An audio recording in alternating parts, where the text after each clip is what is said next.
Buen día, ingeniero. Buen día, buen día.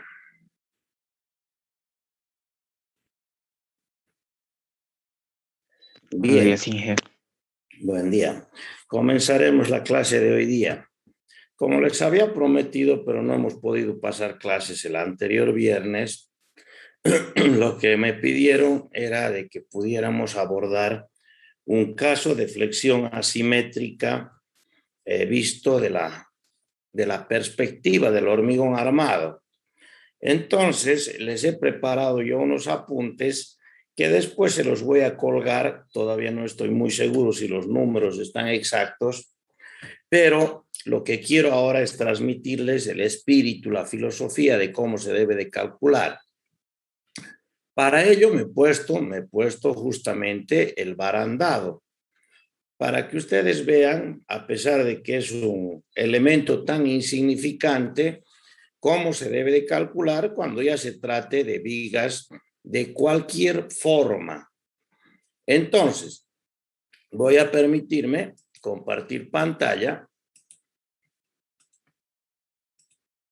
Y en esta clase tan cortita, porque no sé si ustedes están enterados, nos han citado a una marcha a las 8:30 de la mañana.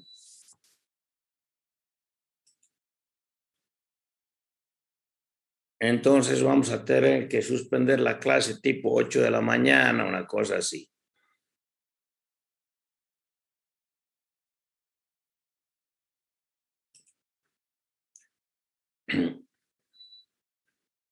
Si detenemos el video. Bueno, en realidad se va a tratar, a ver, me avisan si están viendo la pantalla.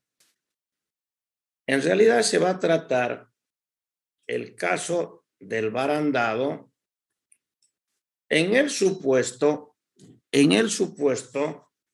de que entre poste y poste, ¿están viendo? Sáquenme de una duda.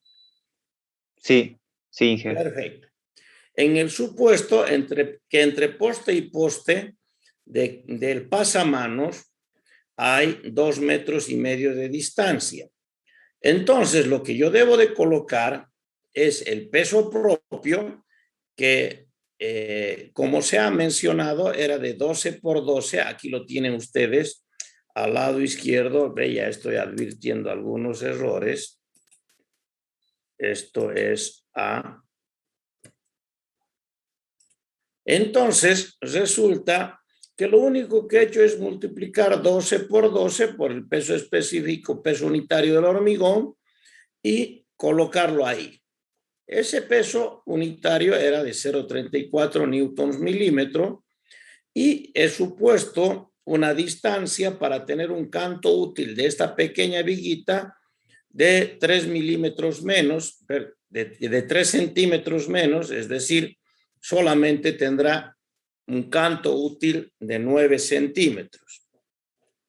¿Qué me dice la normativa? La normativa me dice que para la carga viva del barandado, yo debo de colocar 0,73 newtons en ambas direcciones, vertical y horizontal, 0,73 newton milímetro, de tal manera que actúen simultáneamente. Aquí, de una manera ilustrativa, he puesto los 0,73 newton milímetro y horizontalmente también he puesto los 0,73 newton milímetro. Pero tal vez de una manera no muy congruente, he tomado la decisión de que la carga concentrada, que además debe de ir, porque dice la normativa, en el lugar donde haga mayor momento flector, en este caso será en centro luz, la he colocado ahí. Y fíjense ustedes lo que estoy haciendo. Son barbaridades, porque aquí lo que estoy haciendo es colocar una carga distribuida como si fuera una concentrada, más una concentrada que en verdad lo es.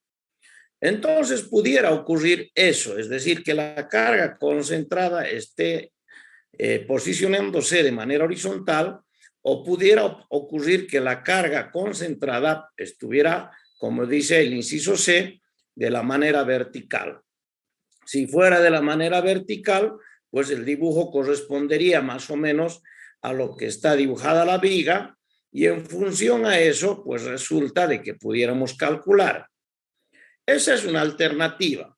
Esta alternativa es la que alguna vez van a ver ustedes en los libros y yo particularmente no las recomiendo. ¿Por qué? Porque resulta que estoy optando por ver la forma, ver la estructura de en flexión recta, pero en flexión recta sobre la pala. Ya lo vamos a ver cuando estemos desarrollando el ejemplo. Si nosotros vamos a esta otra alternativa, que en realidad es lo que ocurre en el caso del barandado, resulta que aquí nosotros tenemos, por supuesto, las cargas son ilustrativas. Aquí sí tenemos algo más parecido a la realidad. ¿Qué estamos viendo aquí? Aquí estamos viendo que tenemos un caso de flexión recta debido a la carga del peso propio, que era los 0,34 newtons milímetros, pero que además, debido a que había que hacer actuar 0,73 vertical, 0,73 horizontal y además una carga concentrada de 890 newtons, pues hago la suma de los vectores y resulta que me encuentro con una carga en una inclinación de 45 grados, donde realmente estaríamos respondiendo a lo que dice la normativa. Si nosotros nos reportamos un poco a resistencia de materiales, pues resulta que el eje neutro estaría más o menos en la inclinación que he dibujado recién, es decir, en la inclinación de esta línea, que la voy a colocar verde. Más o menos por ahí estuviera el eje neutro. Y si el eje neutro estuviera por ahí, más o menos, entonces resulta que el elemento más traccionado sería ese fierrito que está manchado de rojo. Ese fierrito es el que debemos de calcular. Si nosotros nos reportamos a eso, resulta que ahora sí tenemos una situación muy clara. Allá donde está dibujada la carga es la zona comprimida. Y allá donde está el fierrito manchado de rojo es la zona traccionada. Entonces, esta es una forma mucho más adecuada de calcular. Entonces, voy a proceder por esa manera. Ahora, fíjense cómo procedo. Resulta que me voy a ir a un ejemplo, a mi ejemplo, que va a estar en los apuntes, ejemplo de un pasamanos rectangular, y dice, determinación del número, no se preocupen. Yo suelo tener algunos ejemplos y ya hice algunos ejemplos anteriores. Ese fue el ejemplo 8 y ahora me tocaba el 9 para hacer los apuntes para ustedes. Entonces, resulta que es una viga rectangular cuya base es de 12 centímetros y cuyo canto útil sería de 9 centímetros. Y debe soportar un momento de proyecto correspondiente a las cargas de servicio que define la normativa. Entonces me piden que encuentre la armadura, sabiendo que el hormigón es de 21 megapascales y el acero es de 420 megapascales. Lo que les comentaba, vamos a ir yendo del dibujo al este dibujo de aquí. Vamos a ver inicialmente las cargas permanentes, la carga muerta, el inciso B. Si nosotros vamos ahí, sabemos que la carga es 0,34 kilonewtons por metro. ¿Qué ha significado? 0,12 por 0,12 por el peso unitario del hormigón, y eso me da 0,34 kilonewtons por metro. Y al momento en centro luz correspondiente a esos 0,34, que es QL cuadrado octavos, será 0,27 kilonewtons por metro. Este momento es el momento que yo debería de responder con suficiencia con el elemento del hormigón. Pero resulta que tengo también, voy a volver a ir al dibujo, el inciso C. Y el inciso C resulta de que había sido una carga asimétrica que comprimía el cuadrante, perdón, sí, el cuadrante superior derecho y traccionaba el cuadrante inferior izquierdo. Entonces resulta de que nosotros ahora sí estamos convencidos de que esto es lo que está actuando dentro de ese elemento. Si vamos otra vez al ejemplo, pues la carga era 1,03. Quiero que quede bien entendido. Esta es una carga uniformemente distribuida, fruto de la suma vectorial de la horizontal más la vertical de 0,73. Y eso me da un momento QL cuadrado octavos otra vez de 0,80 kilonewtons por metro. Y también teníamos en la peor posición una carga concentrada de 890 newtons, que también, como esta es concentrada, me daba un momento en centro luz de 0,56 kilonewtons por metro. Fíjense, tanto la carga permanente como las cargas asimétricas transitorias, le pondré ahí cito, resulta que están obedeciendo a unos momentos que están en centro luz, porque yo ya he definido que la sección de máximos momentos era la de centro luz. Esto ocurre por simplicidad, es decir, lo estoy haciendo para que salga más facilito el ejemplo.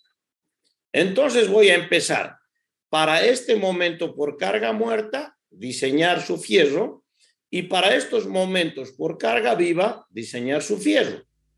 Si entramos al estado límite de resistencia 1, cuando la carga sea permanente, el momento era 0,27 kilonewtons por metro, se debería de mayorar por un coeficiente de mayoración de 1,25. Eso me da 0,33 kilonewtons metro.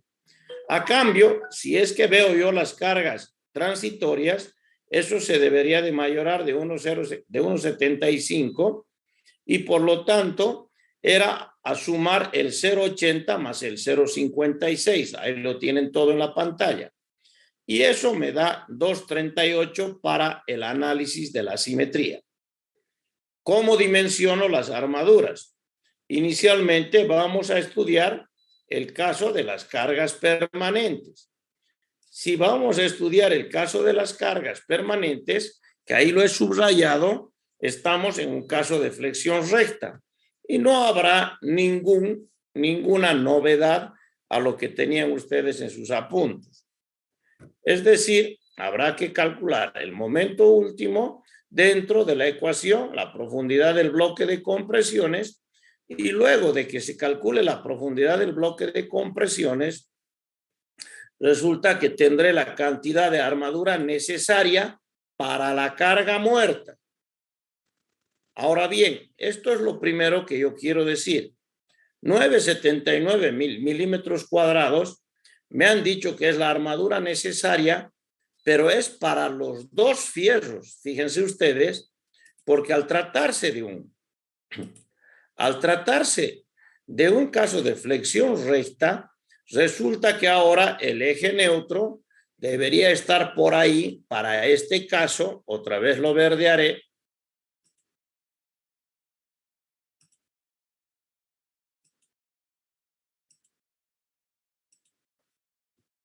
Estaría por ahí y la zona traccionada serían los dos cuadrantes inferiores.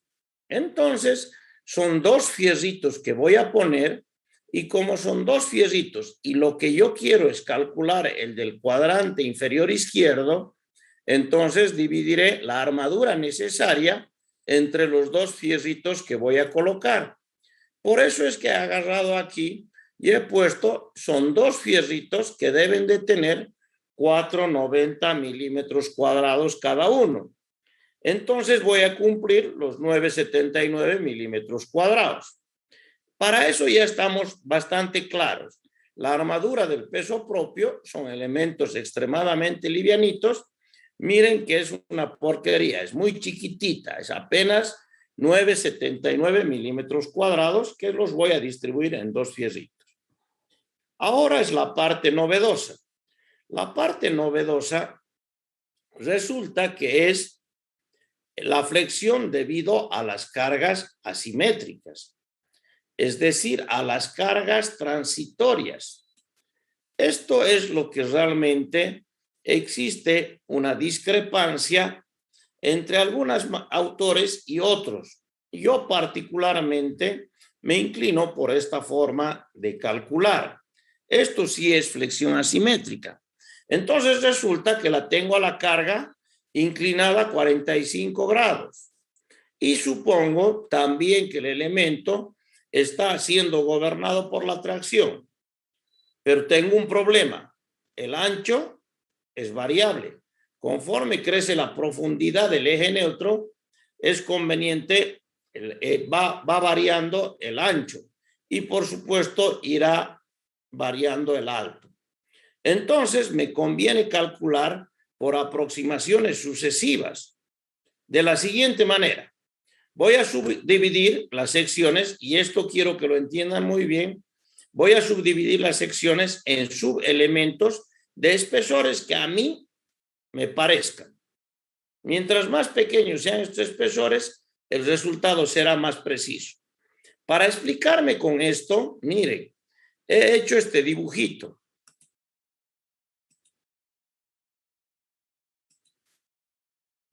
He hecho este dibujito. No quisiera que se contamine con el otro porque lo voy a ver después al otro.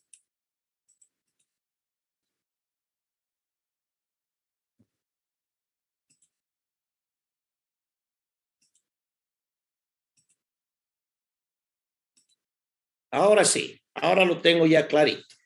He hecho ese dibujito. Entonces, fíjense lo que estoy diciendo en el paso 1. En el paso 1 digo, voy a subdividir la sección en subelementos de espesores definidos. ¿Y qué he hecho aquí?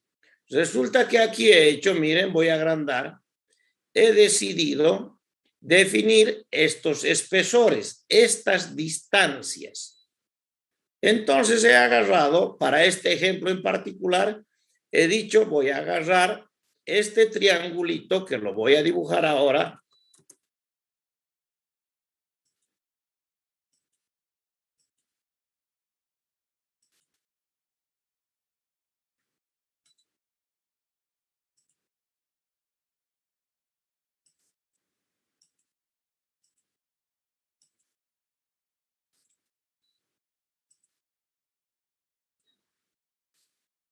Ese triangulito que lo he dibujado ahí, lo voy a reemplazar por un elemento rectangular equivalente.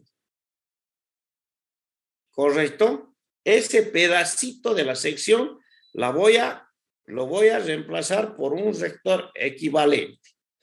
Si yo quiero ver al siguiente, el siguiente ya no va a ser un triangulito. Fíjense ustedes.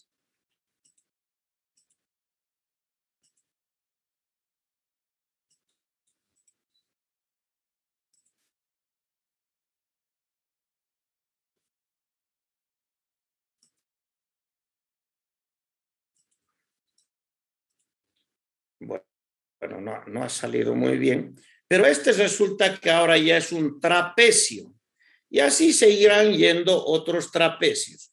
Pero ¿qué estoy haciendo? Voy a reemplazar nuevamente a estos elementos con sus valores equivalentes. Entonces, si es que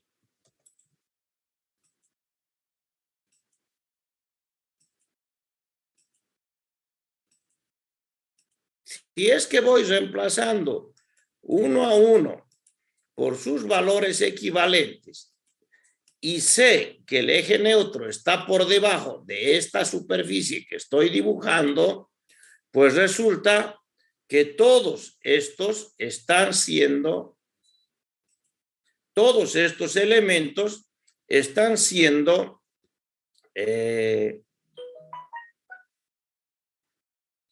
sometidos a compresión porque están en la zona comprimida. Ahora sí voy a ponerlo el dibujito bien.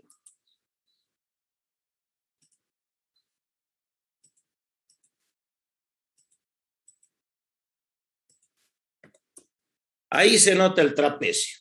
Y así podríamos ir dibujando los diferentes trapecios. Por ejemplo, aquí tendríamos el elemento, entre comillas, el subelemento 10, que también es un trapecio, pero se va a reemplazar por un rectángulo. Y voy a ir diciendo cuánto de momentos resiste el elemento, el subelemento número 1. Luego diré cuánto resiste el subelemento número 2. Y cuando resulta que llegue a la conclusión que el elemento número 1 resiste tantos newtons por milímetro y el elemento número 2 resiste tantos newtons por milímetro, pues entre los dos resistirán la suma. Y eso es lo que voy a hacer. Solamente voy a agarrar y voy a ir sumando eso. Para eso me he hecho una tablita. Esa tablita resulta que me dice el elemento número 1 tenía en la parte superior 0, en la parte inferior 4 milímetros, por lo tanto el equivalente tenía de ancho 2 milímetros. Vuelvo a ir. En la parte inferior tenía 4, en la parte superior era 0, por lo tanto ese anchito era de 2 milímetros. Y yo he decidido que la altura de los subelementos, muy exagerado, sea también de 2 milímetros. Entonces resulta que tengo la altura de 2, perdón, el ancho medio de 2 milímetros. Ahora bien, ¿cuánto es el canto útil de la pieza? Fíjense ustedes, me voy a achicar en el dibujo y resulta que sé que desde la fibra más comprimida hasta el centroide de la sección hay aproximadamente 127 milímetros. Perfecto. Ahora, aquí está la resultante de las tracciones. Y aquí, en este elementito, en el negro, que ahora ya no es el negro, que quede claro, que ahora es ese cuadradito, resulta de que hasta el centroide, esto mide 2 milímetros, hasta el centroide será 127 menos la mitad de 2 milímetros, 1 milímetro. Entonces resulta que ese brazo mecánico, desde la resultante de la compresión a la resultante de la tracción, que es donde va a estar el fierro, hay 126 milímetros. Ese se llama el brazo mecánico.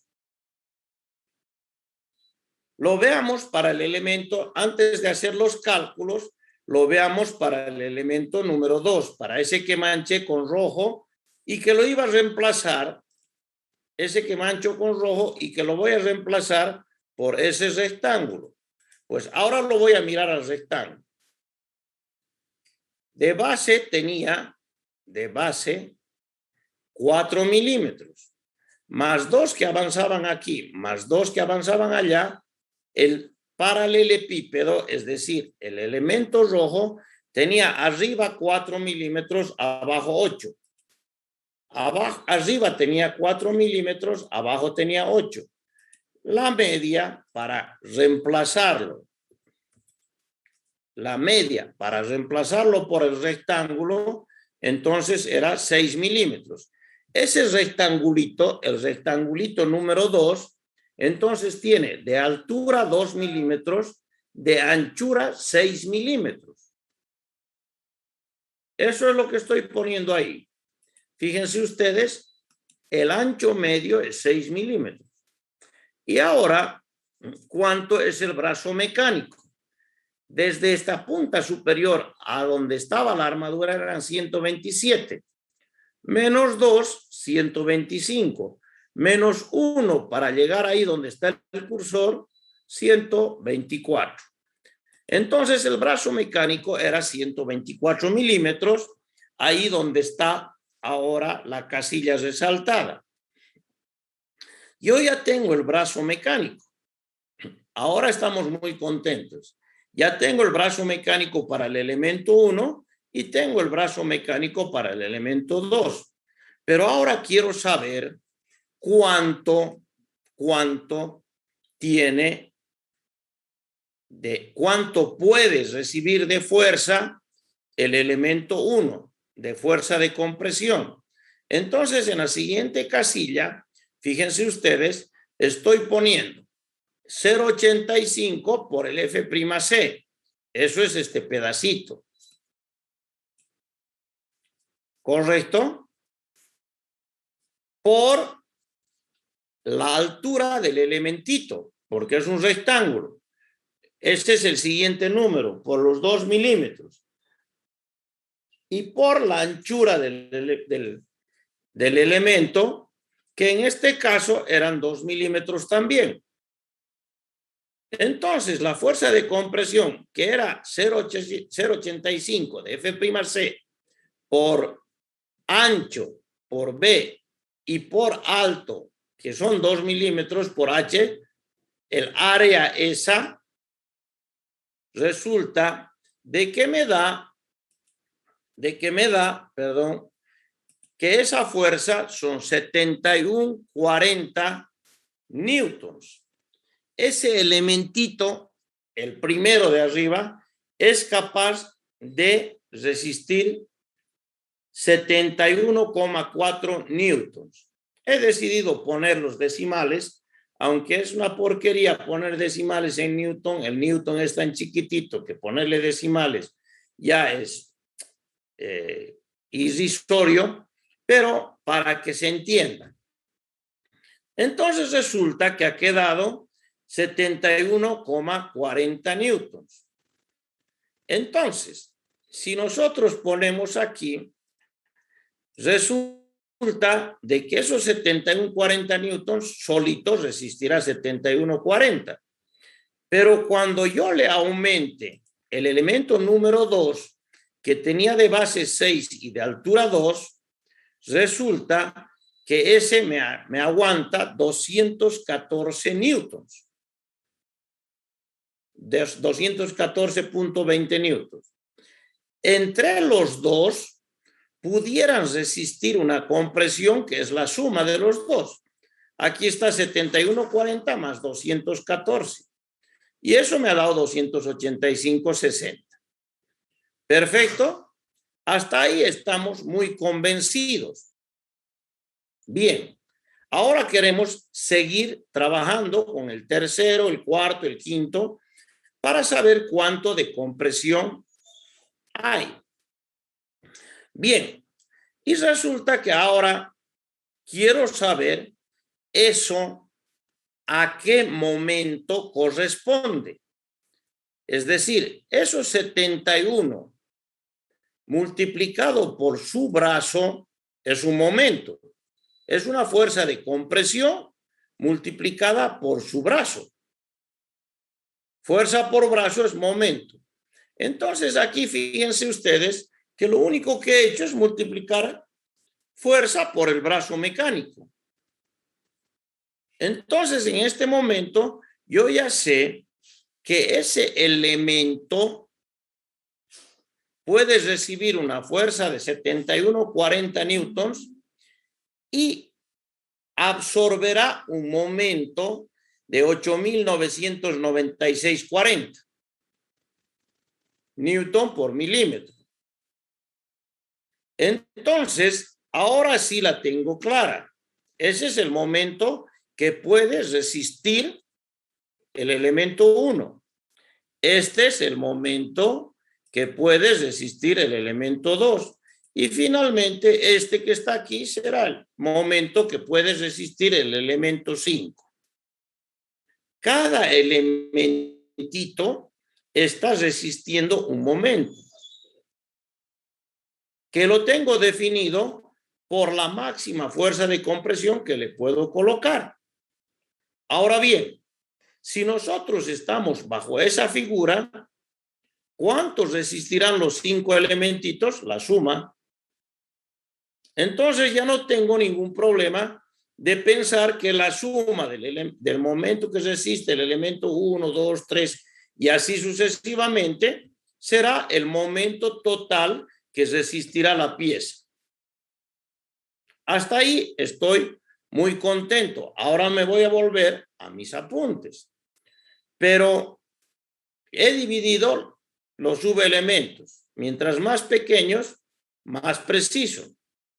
A estos elementos los he supuesto de sección rectangular. Cierto, ahí los he supuesto, he sacado el área equivalente. Y he calculado los momentos resistentes debidamente mayorado en nuestro caso. Ahora sí quiero que me entiendan bien porque aquí está la filosofía del diseño. Yo sé que el momento último debe de ser phi veces el momento nominal. ¿Correcto? Y el momento nominal, aquí tengo un error, esto no es MR, sino es MN. Entonces, el momento nominal que respondía cada elementito, resulta que era solamente despejar. ¿Cuánto fue el momento que necesitaba que sea absorbido? Miren, me voy a ir un poquito arriba. El momento que yo necesitaba que sea absorbido era este. Este que he puesto rojo. 2,38 kilonewtons por metro. ¿Correcto? Esos 2,38 son 2.380.000 newtons por milímetro. Y si lo divido en el phi que gobierna la tracción, que es 0,90, yo necesito este número. Yo necesito resistir 2.644,444 newtons por milímetro. Esos 2.600.000 newtons por milímetro deben de ser resistidos. Entonces, ¿qué voy a buscar? ¿Cuántos elementitos? Vámonos al dibujo. ¿Cuántos elementitos logran cubrir este número? He supuesto elementitos de 2 milímetros de espesor. Perfecto. Resulta que ahora voy a buscar cuántos de esos elementitos en mi hojita de cálculo. Con un elementito resistía 8.000. Con dos elementitos, 26.000. Con, no sé, 10 elementitos, 146.000. Pero sumando los 10, resulta que resistía 811. ¿Qué número voy a buscar? Voy a buscar 2.644.000. Entonces, cuando vaya a buscar 2.644.000, voy sumando los elementitos y me encuentro que en el elemento, cuando sume 19 elementos, tengo 2.620.000. Y cuando sume 20 elementos, me he pasado. Porque el número que yo necesitaba era 2.644.000.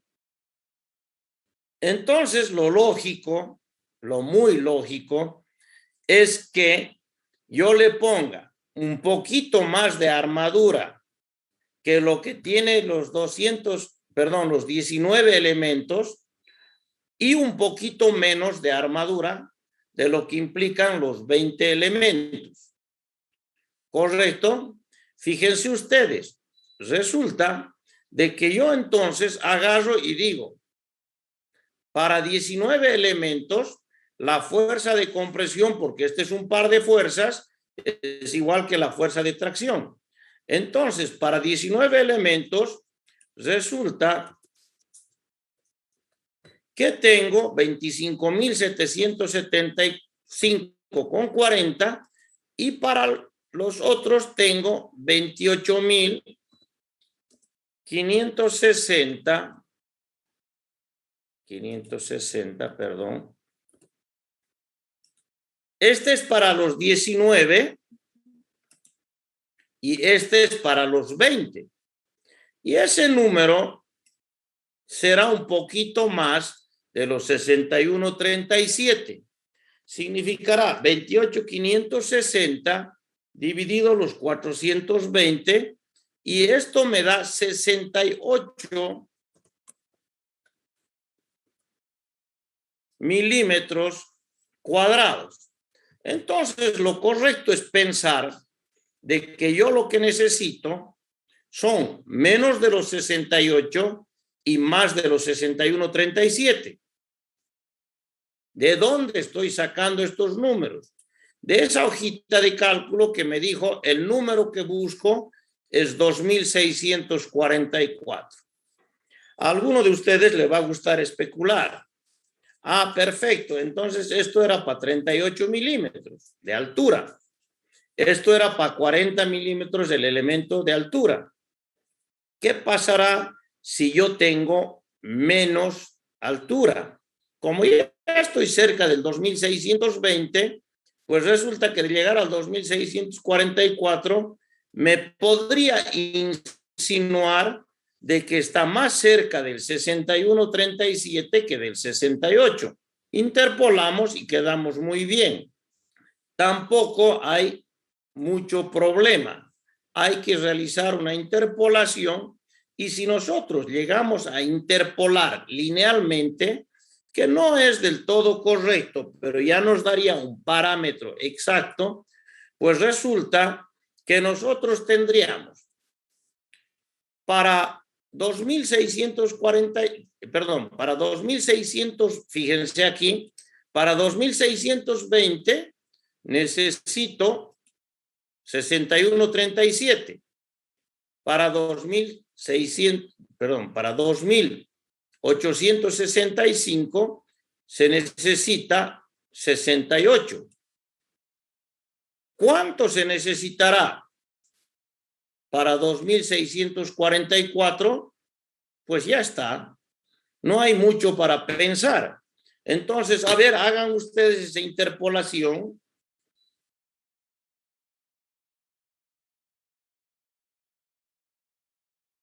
Yo la voy a hacer aquí también.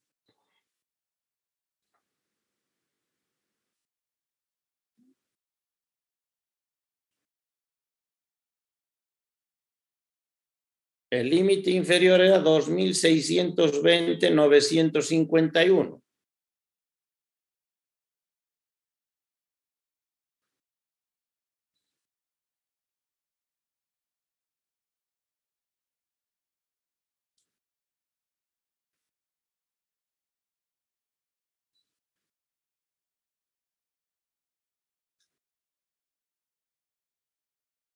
Y el número inferior sería 2.865,996 menos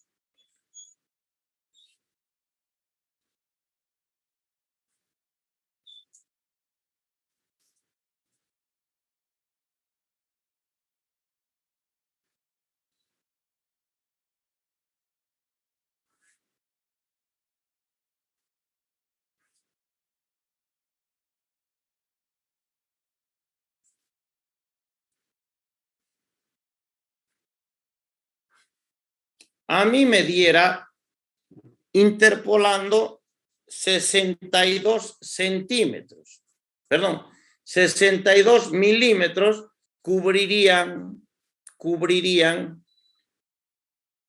interpolando linealmente, 62 milímetros cubrirían los 2644, que son los que necesito cubrir. ¿De dónde salieron? Del momento de la carga más convenientemente mayor a la resistencia. Entonces voy a poner, interpolando linealmente, recién estoy terminando de hacer mis apuntes, resulta que yo podría poner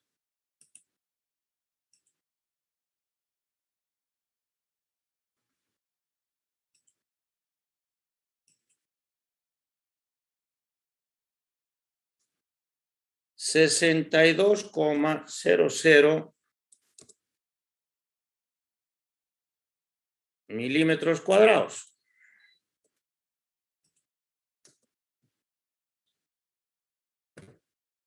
En ese sentido, aquí le pongo los 62. Y los 62 más los 490 va a ser los 66,90 milímetros cuadrados, que sería lo que necesito. Ahora sí necesito los 66 milímetros, 90, que los puedo cubrir con un fierro de 10 milímetros. Y punto. Con un fierro de 10 milímetros tengo 78,5. Entonces, este fierrito, que es el rojo, podría estar completamente cubierto con un fierro de 10 milímetros. Ese es el fierro que he calculado. Ahora me pregunto, fíjense ustedes, estoy volviendo ahora. ¿Y qué tal si la carga no estaba ahí? ¿Qué tal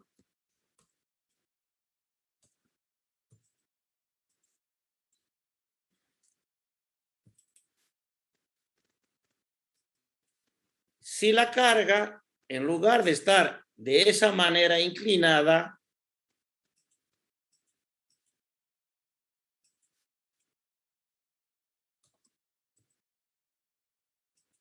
resulta que estaba ahí? Entonces el fierro que yo debería estar calculando sería el inferior del cuadrante derecho. ¿Correcto? Entonces fíjense ustedes que cuando yo ya he calculado el de la izquierda, pudiera imaginarme la otra posición de la carga y calcularía el otro. Entonces voy a poner un fierro de 10 milímetros a la izquierda y en el caso de que las cargas actúen de manera contraria, calculo y pongo el de la derecha. ¿Y qué tal si cuando lo estoy sacando de la fábrica no he indicado qué pedazo queda arriba o qué pedazo queda abajo? A la miércoles, podría pensar que esto lo van a volcar en el traslado. Entonces, concluyo que los 4 fierros deberían de ser de la misma dimensión para prevenir el manipuleo en el traslado, la posible cambio de ubicación, la diferencia de cómo voy a colocar la carga de 890 newtons y las cargas distribuidas. Y por lo tanto, fíjense ustedes, yo he calculado un fierro de 10 milímetros, pero debido a todas esas incertidumbres, resulta de que yo voy a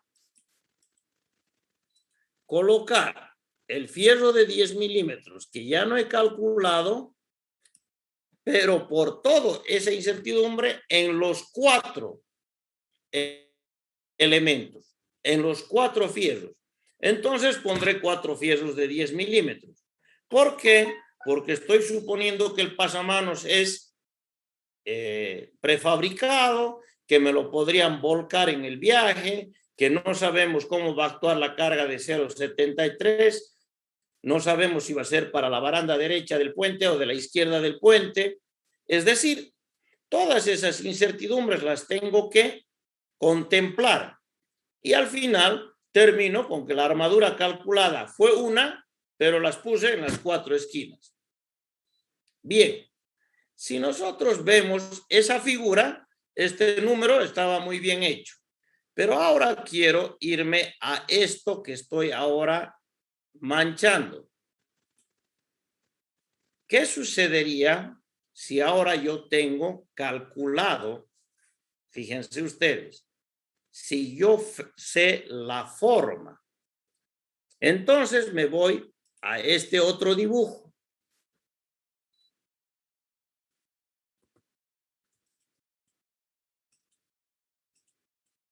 Cuando me vaya a este otro dibujo, resulta que miren lo que voy a hacer. No quiero, en absoluto, no quiero reemplazar los triángulos por rectángulos o los trapecios por rectángulos. Si yo ya tengo el área conocida, entonces, ¿qué me preocupa?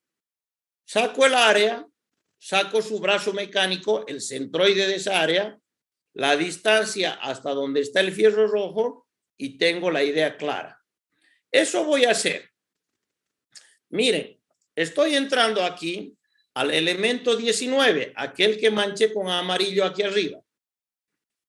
Y estoy diciendo, abajo va a tener, como era de 2 milímetros cada elementito, abajo va a tener 76, porque 2 por 19 son 38. 38 por 2 son 76.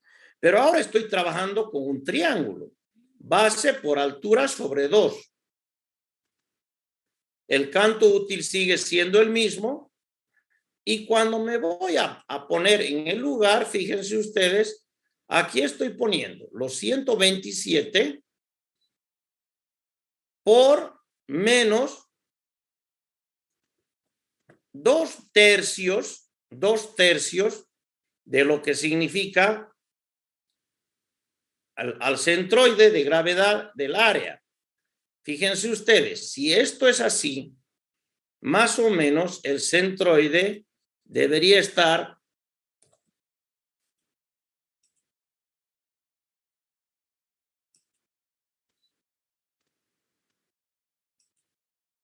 caramba.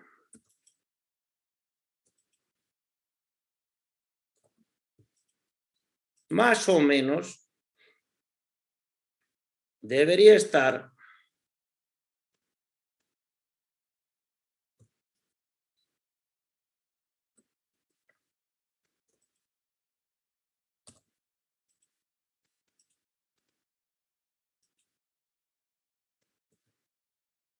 ahí. Digamos, ese sería el centroide. Cuando saque una línea de ahí, que lo estoy haciendo malintencionadamente,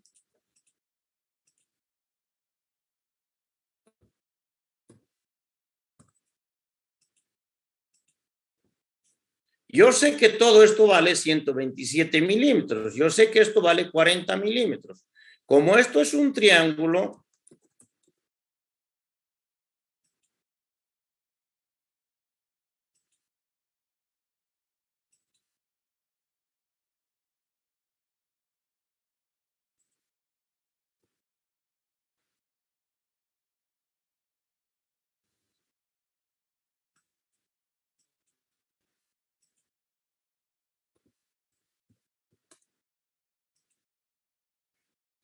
esto va a ser 2 por 40 dividido 3. 2 tercios de 40. Y esta distancia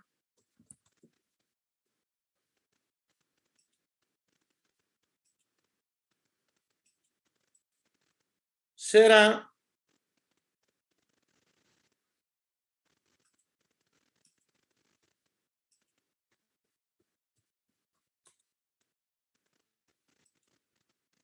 127 menos los 2 por 40 dividido 3. Y ese será el brazo mecánico. Ya no me preocupa mucho.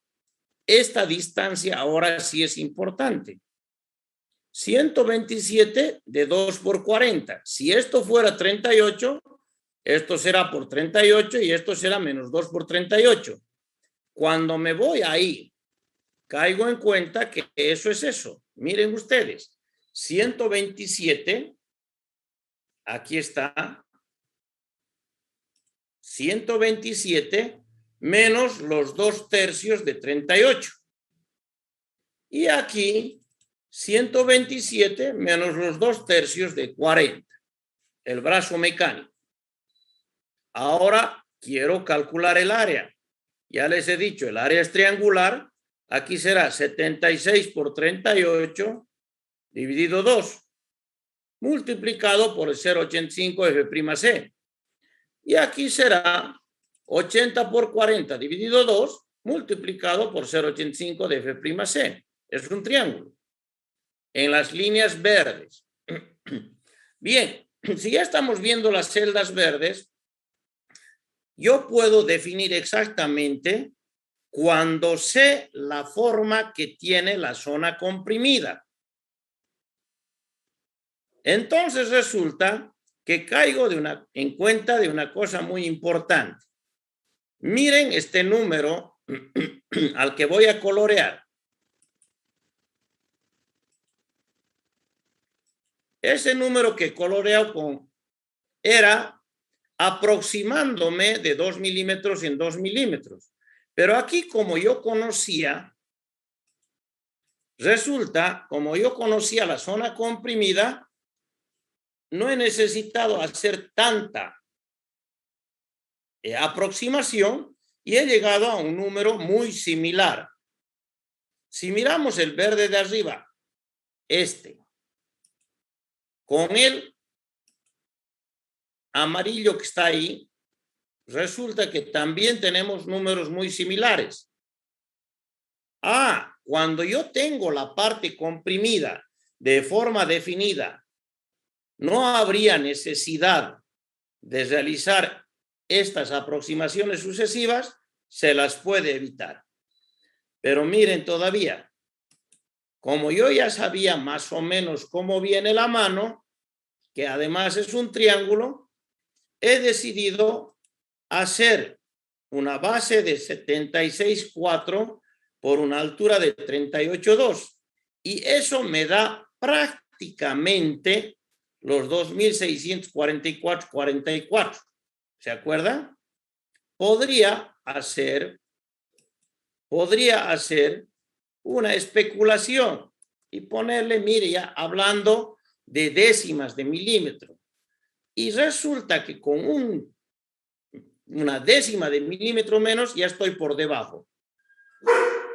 Entonces, si nosotros manejamos ese número ahora, resulta que el número que me corresponde meterlo a mi ecuación ya no sería 25,775 ni 28,560, sino más bien 26,047.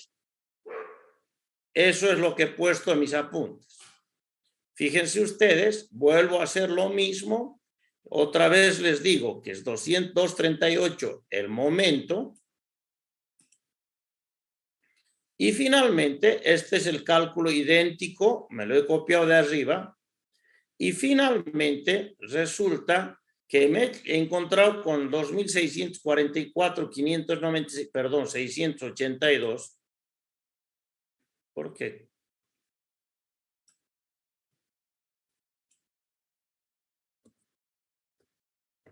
El 2.644, 682, y resulta que a ese 2.644, 682 le correspondía un 26,047,43. Y miren lo que me ha dado. Resulta que me ha dado 62,02. ¿Se acuerdan cuánto me dio interpolando? Me dio 62. O sea que he incurrido en un pequeñísimo error. Esos 62 me han dado la oportunidad de poner 66,92. Igualmente, sigo teniendo un fierro de 10 milímetros. Sigue siendo un fierro de 10 milímetros. esta es la forma de calcular cuando no tengo la parte flexión asimétrica, cuando no tengo la parte comprimida definida o cuando tengo el bloque de compresiones con figura geométrica definida. Bien, voy a seguir. Esto es lo que hago yo en base a lo que significa la teoría de estructuras.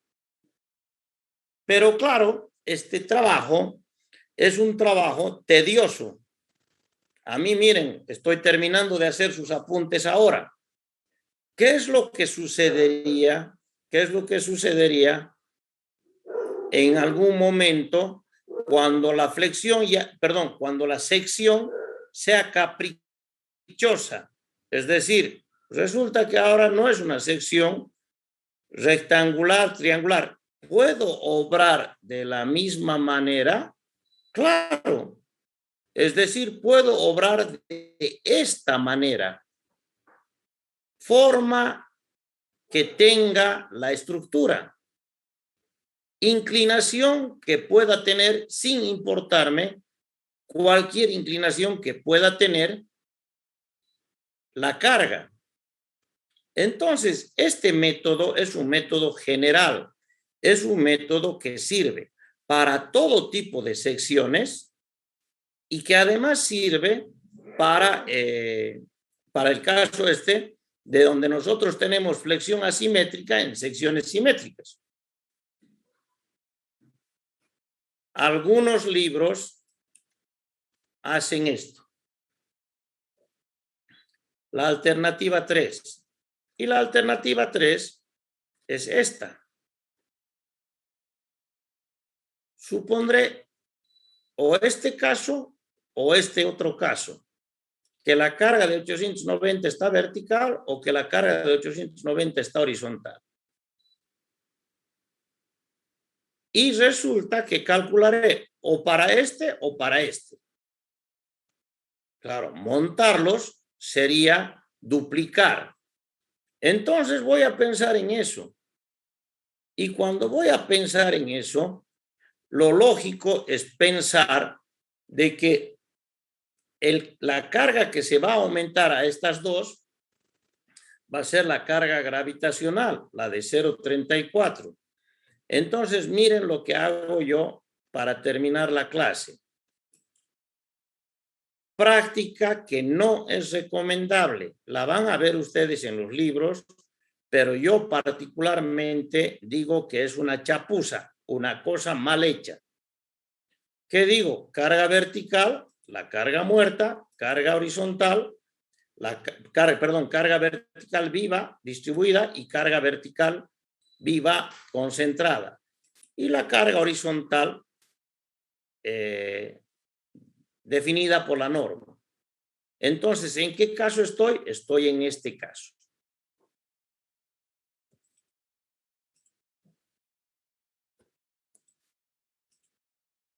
Estoy en ese caso.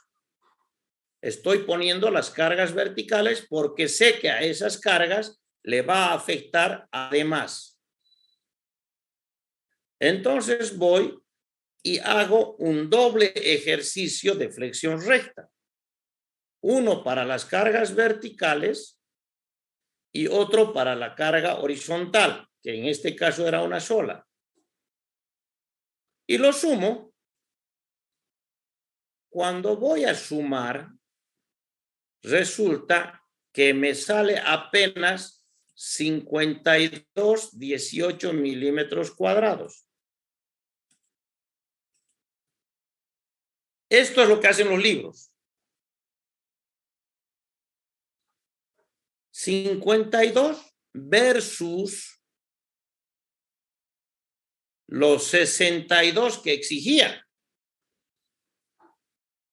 Es decir, tampoco es gran cosa. Es 0,1 centímetro cuadrado. La diferencia. Pero se nota claramente que la he subestimado a la flexión asimétrica. Ahora bien, ¿Por qué la he subestimado? Fácil, porque aquí yo estoy pensando en elementos que están respondiendo con sus momentos de inercia principales. A cambio,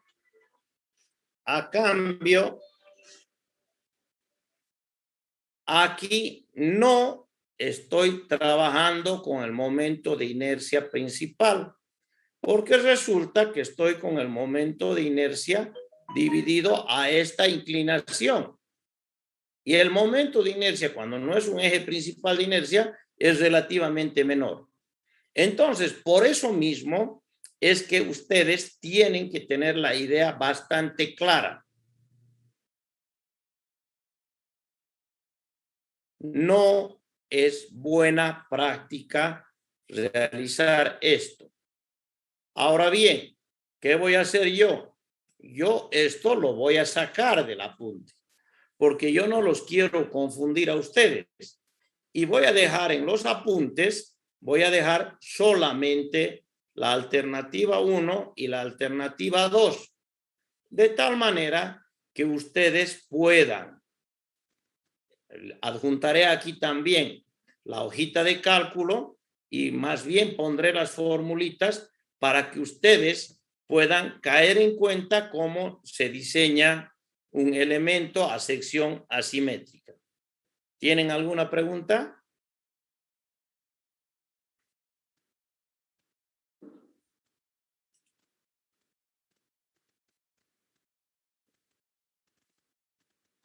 Inge, perdón, no me ha quedado claro cuando usted dice que se podría aplicar de la segunda forma que hemos hecho, el método más cortito, ha dicho que se puede aplicar eso cuando se conoce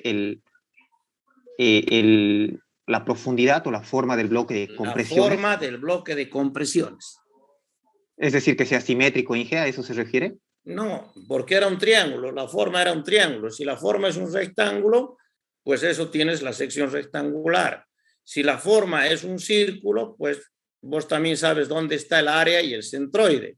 Mientras vos conozcas el área y el centroide del bloque de compresiones, el resultado será el adecuado.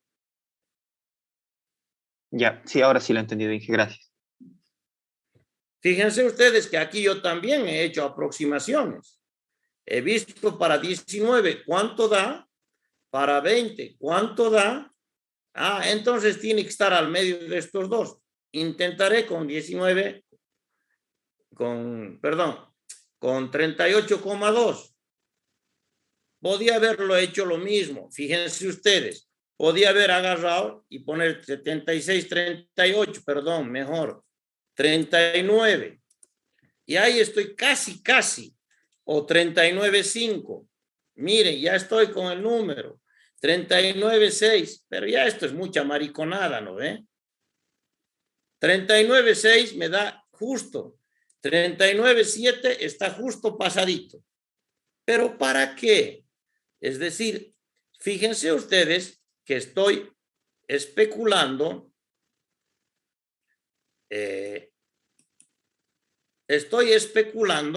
sobre milésimas de centímetros cuadrados. Entonces no vale la pena especular tanto. Por eso mismo les decía, este número, si quieren ustedes, es más preciso. No podemos hablar de exactitud en ingeniería. Este es más preciso. Este otro número, y ese me dio 6202. Este otro número que sucede después de la interpolación lineal, pues tal vez sea menos preciso. Pero ¿a qué me he llevado? A un 10 milésimo de centímetro cuadrado. Es decir, a un centésimo de milímetro cuadrado de imprecisión. Entonces no vale la pena en absoluto que nosotros estemos preocupándonos por hacer un cálculo más fino. Lo que sí yo recomiendo es no ser tan grosero como lo que les comentaba en la alternativa 3. ¿Alguien más?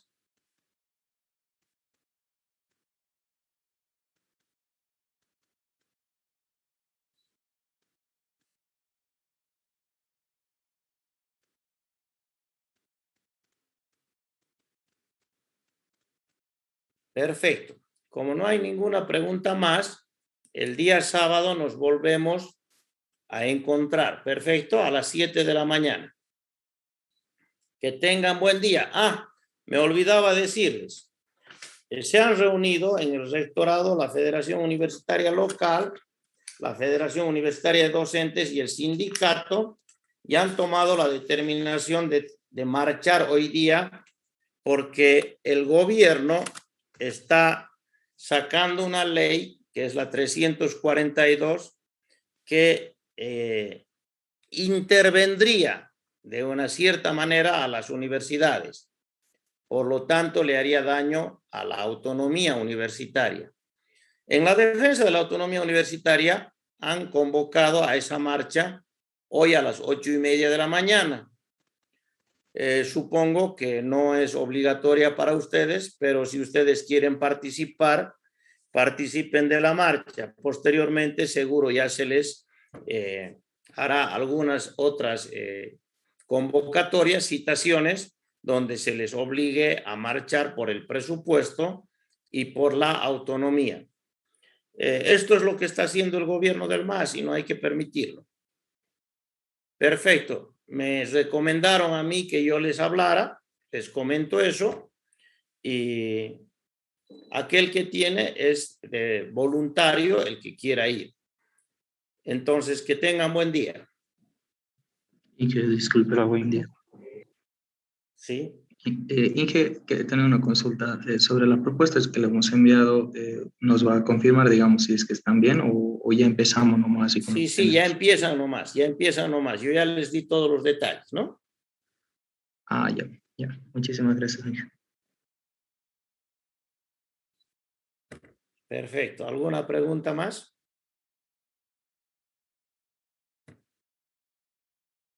Ninguna. Perfecto. Que tengan buen día. Yo les voy a poner este ejemplito de flexión asimétrica. Se los voy a colocar en el Moodle hoy en la tarde. ¿Perfecto? Que tengan buen día. Buen día. Chao. Nos vemos.